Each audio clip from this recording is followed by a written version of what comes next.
Hello everybody and welcome back to the Analytical Lion. I'm Josh Davis. As always, I thank you all for joining me. Got another great show for you today. Going to talk about expanding the college football playoffs. Some popular models that have been thrown around, and it was in the news a little bit this week, so I'll give my takes there. Talk about the national championship game happened yesterday. Indiana won it all, 16-0. One of the greatest teams of all time, if not the greatest team of all time.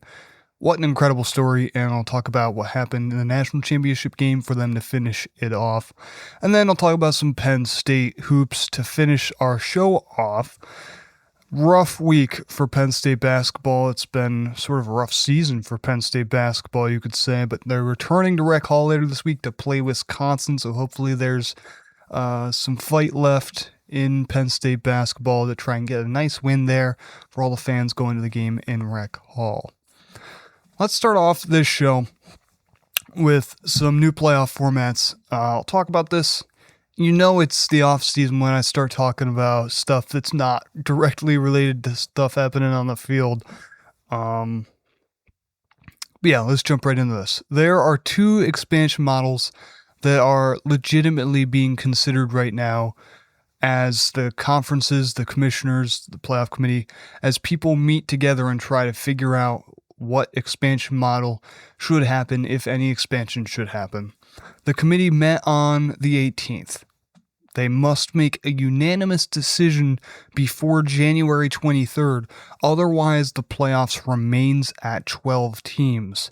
Greg Sankey, the commissioner of the SEC, he wants a 16-team model where the top 5 conference champions get automatic bids and there are 11 at-large spots. The 5+11 model. You might have heard of it before.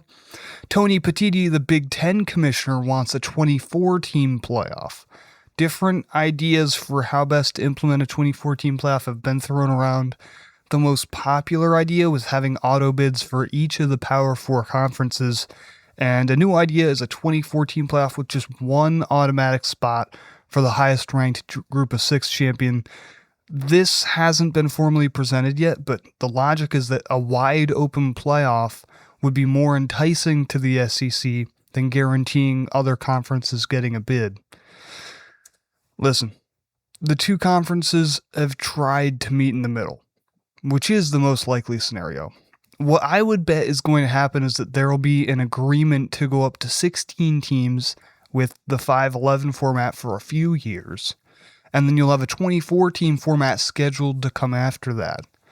This would make sense because it gradually increases the feel of the playoffs, avoiding potential shock to teams and fans, and it gives time for the committee to make small adjustments as needed.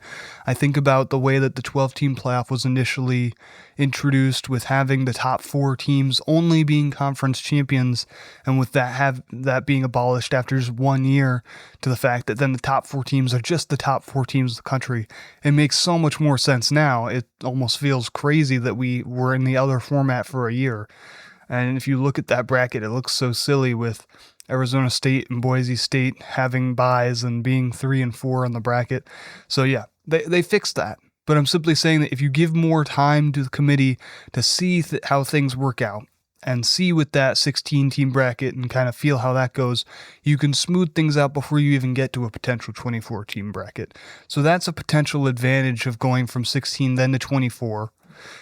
And then the other thing is, with new logistics, having a drastically larger tournament, you'd love to avoid issues with travel, TV rights, hosting locations. There's a lot that goes into running a college football playoffs, and when you double the amount of teams in it, when you double the amount of games in the tournament, it adds a lot of extra complications that might have otherwise not happened.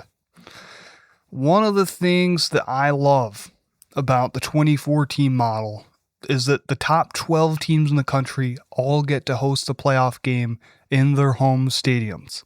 I think it's weird that the 5th through 8th seeds get to play a special game at home where the top 4 teams don't get that luxury currently. Having the first 2 rounds on campus just makes sense for college football, a sport predicated around elite stadium atmospheres and unique home traditions. Having that playoff whiteout at Penn State last year when they beat SMU. That was a special experience, and I hope the future of the playoffs involves more postseason action on campuses. I think that's the direction that the playoffs needs to head towards going into potential expansion. And then with TV rights, more games means more money. It's really that simple. You can talk about all the things, advantages for teams and fans and getting the best team. Ultimately, expanding the college football playoffs will be because of money. And the key with more games means there's more mouths to feed. Right now, ESPN and TNT are the sole home of the college football playoffs. I would assume that an expanded playoffs would mean expanded TV rights, with Fox, CBS, and NBC getting some sort of share of the playoff games. And then there's hosting locations, which I already hinted at earlier when talking about campus sites, but in a 2014 playoff, you could keep the last two rounds exactly how it is right now, with the rotating bowl games. I actually don't hate that.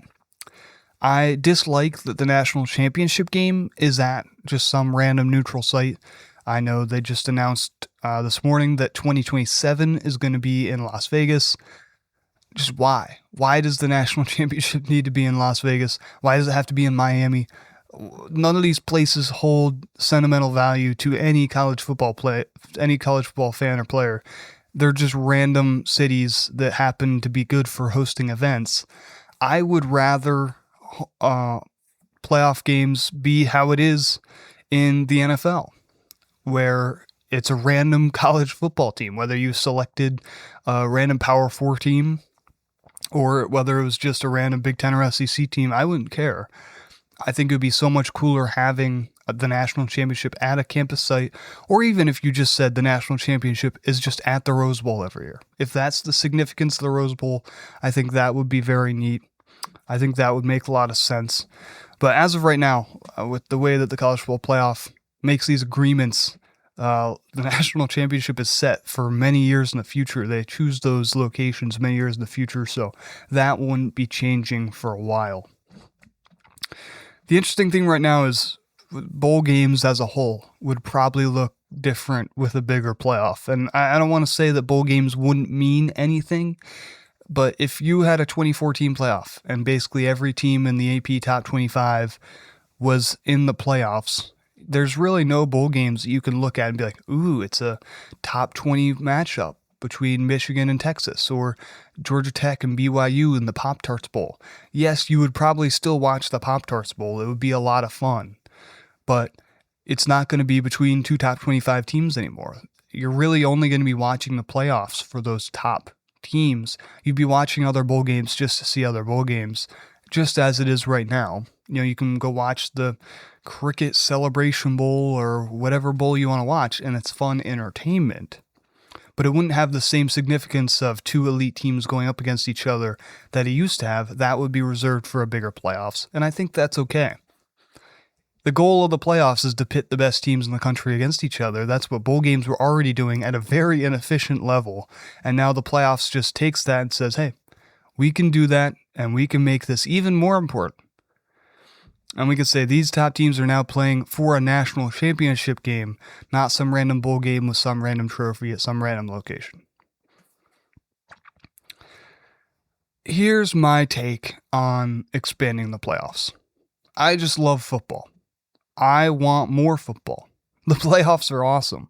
I don't think 12 teams is perfect, and I do think we need to expand it. I think there are arguments that the 12-team playoffs doesn't give chances to all of the teams to win a national title. If you're worried about the regular season becoming less important, a bigger playoff makes seeding all the more valuable, and the top seeds getting home games would properly reward teams for success in the regular season. So what, are you just going to stop watching regular season college football because the playoff is bigger? No. You'll still be watching every Saturday, cheering on your team with the added intrigue because your team is more likely to be competing in postseason play. Think about this. In the situations where you have a Notre Dame that lost 2 games at the beginning of the season, against 2 playoff teams, essentially they were out. Because no matter how well they did the rest of the season, they were not going to be in a 12-team playoffs. If the playoffs was 16 or 24, they would still have reasons to be competing, and they would still have reasons to be fighting for a national championship. You could argue that for any other team that loses a couple games early on. You could argue that for any team that loses a couple games, period, at any point in the season. Yes, the regular season would become something different than a race for perfection. That is what college football used to be. If you weren't undefeated, you weren't making the BCS championship game, you weren't making the 4-team playoff, that's kind of how it was. But then we have issues where you have a 12-0 Florida State getting a 13-0 Florida State getting left out of the playoffs because, quote-unquote, their strength of schedule wasn't high enough and their quarterback was injured. I think we can all agree that Florida State deserved a chance to compete for a national title. You can debate whether or not they would have won. Personally, I don't think they would have, and I think their bowl game against Georgia spoke for itself. But the fact that an undefeated team didn't even get a chance to compete for a national title is a little bit problematic, and that's one of the reasons we are at 12 right now. And if you want to take that a step further and say, yes, I think if you expanded to 24 teams, you would have teams outside of the top 12 winning the playoffs some years. I think that is something that would definitely happen. It would be rare. But I think although it's not a direct comparison, you can look at what's happening with March Madness and basketball and how amazing that's been for many, many years, how special a tournament that is. It's widely regarded as the best sports tournament in the entire world. That is a tournament where upsets are cinema and where they happen regularly. You watch March Madness because you expect Cinderella runs, and they do happen at a relatively consistent level that doesn't make them any less special. Each one is unique, but at the same time, you have special runs every year. And while in basketball, those lower seeds don't necessarily win the entire tournament very often, just going to the Final Four is pretty comparable to winning a national title in college football right now. And so you can look at it and say, I guarantee you, if the playoffs expanded to 24, within a few years, you'd have some team ranked from 12th to 24th that wasn't expected to do very well, make a special run, and surprise the college football world.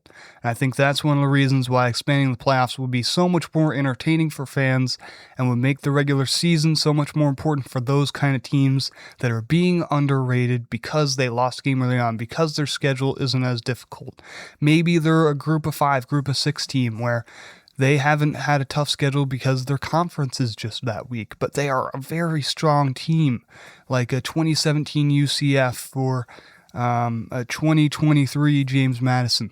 There's a whole bunch of teams that you could look at from those G6 conferences that probably deserved a spot in the playoffs. And I think we saw this year, Tulane got a little bit rocked, but JMU held their own against a solid Oregon team.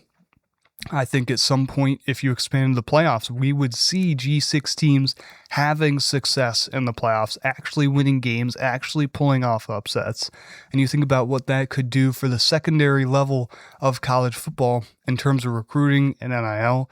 We're already seeing with the transfer portal so many top players being pushed to lower levels because there's not spots for them anymore.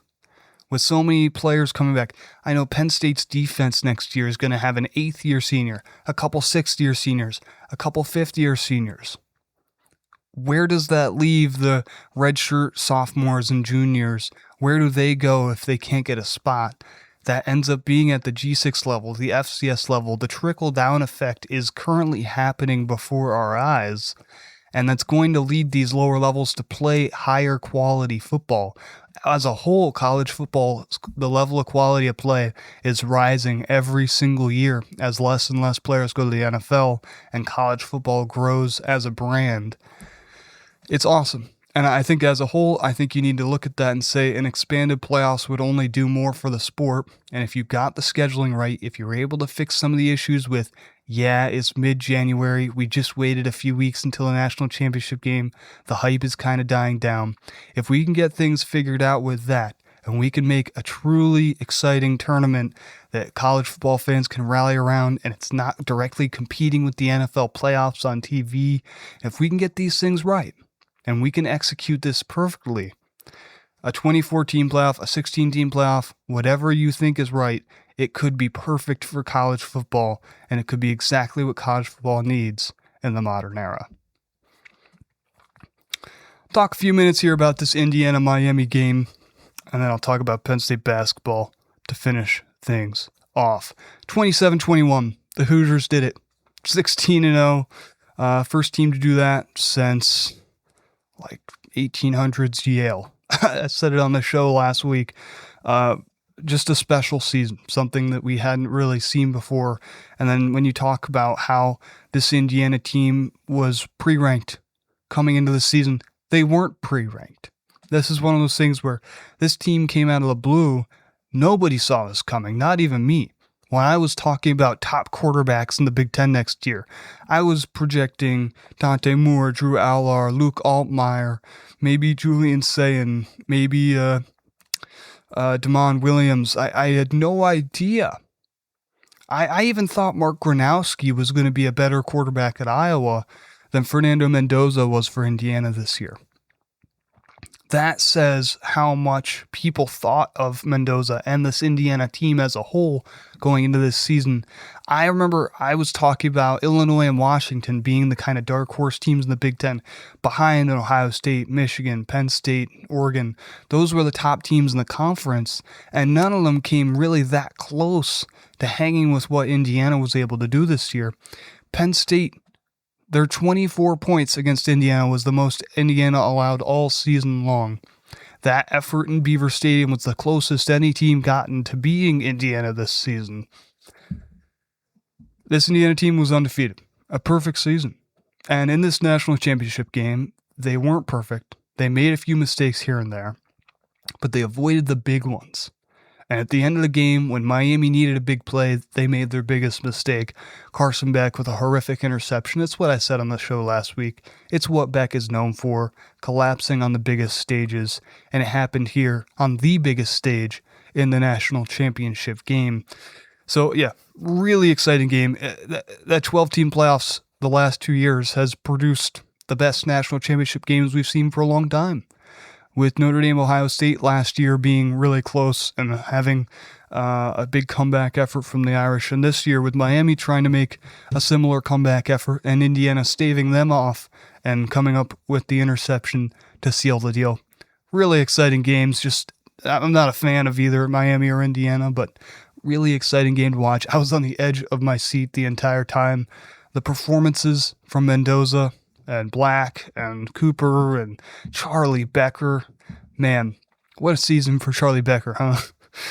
Old Chuck Sizzle doing what he does. So, fantastic game, fantastic season. It's crazy that it's over already. And if you look at now how the Big Ten's doing, Ohio State, Michigan, Indiana, the last three national champions, the SEC is in shambles a little bit. There's no denying it. The Big Ten is the best conference in college football right now, and it might not be particularly close. With NIL, Big Ten teams up in the north just have more money. More alumni, bigger stadiums, more money. That's driving college football.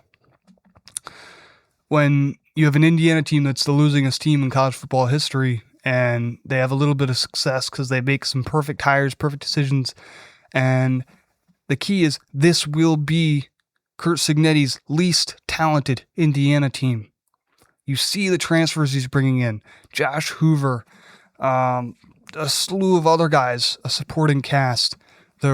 Now he used to show off the Alabama National Championship ring. Now he has a ring as a head coach that he can show off and tell recruits and transfers, this is what happens if you come to Indiana. You better bet Indiana's going to be at the top of recruiting rankings for the next many seasons as long as Curt Cignetti is there. And you already know they're going to have money. Indiana just passed Penn State this season as having the most living alumni in the entire United States out of any university. Indiana 1, Penn State 2, I believe it's Michigan State 3. When you look at these teams, These are teams with incredible alumni bases that can pour tons of money into these athletic programs. You got Mark Cuban just going out and just giving millions of dollars to Indiana saying, hey, I want you guys to be a national power. That is exactly what's happening. The Big Ten, it's just doing it right now with the money, and that's translating to success on the field. And you look at the formula from the last 3 national champions, it's bringing guys back, getting seniors, having experience, and winning at the line of scrimmage, playing clean football. It's what Penn State's been trying to do and has been unable to do with James Franklin. We thought it was going to happen this season. That kind of fell apart. And now Matt Campbell is taking that and turning it up a notch, building a culture, bringing in experience. Penn State will now have the most experienced quarterback in college football going into next season in Rocco Becht. Yeah, I'm not 100% sure that Rocco Becht is the answer at quarterback, but there's no doubt he fits the mold of a similar player to a Fernando Mendoza, a Will Howard, a J.J. McCarthy. So yeah, that's where the Big Ten is at. That's where Indiana's at. An incredible run. And I'm really excited to see what happens in the Big Ten down the line. Now I'll talk about some Penn State hoops. Tough losses at versus UCLA at Maryland. 2 of the worst performances of the year, in my opinion. A lot of fans frustrated about how the team's playing. Yeah, they had admirable efforts against Illinois, Michigan, Purdue, Michigan State. Yeah, almost beating top 5 teams. It's admirable. But you can't say that they're winning games because they're just not. 0-7 now in Big Ten play, 9-9 on the season. An important game against Wisconsin in Rec Hall on Thursday night. Wisconsin's on a 4-game winning streak, just beat UCLA, Michigan, Minnesota, and Rutgers. They're a really solid basketball team, scoring a lot of points, 83.5 points per game. Nick Boyd, 20-point per game player, also leading the team in assists. They got Nolan Winter, 8.7 rebound per game player. It was awesome to see Caden Mingo and Freddie Dillon were both playing in the Maryland game. Mingo at least looked a little rusty until he was able to figure things out in the second half. If you're going to beat Wisconsin, listen, if you're going to beat anybody in the Big Ten, you got to play the full game. I've seen it too much from this Penn State basketball team where they either have a great first half and then falter in the second, or they have a slow first half and then figure it out after halftime. You got to play the full game. You got to play both halves. You got to put that together in Rec Hall with that energy against a strong Wisconsin team that's on a bit of a roll. This is an opportunity to get some momentum, pull off the big upset win, get the fan base going again. This is a crucial game for Penn State. I feel pretty safe in saying if Penn State wins this game, they are definitely back in the thick of things, probably a Big Ten tournament team.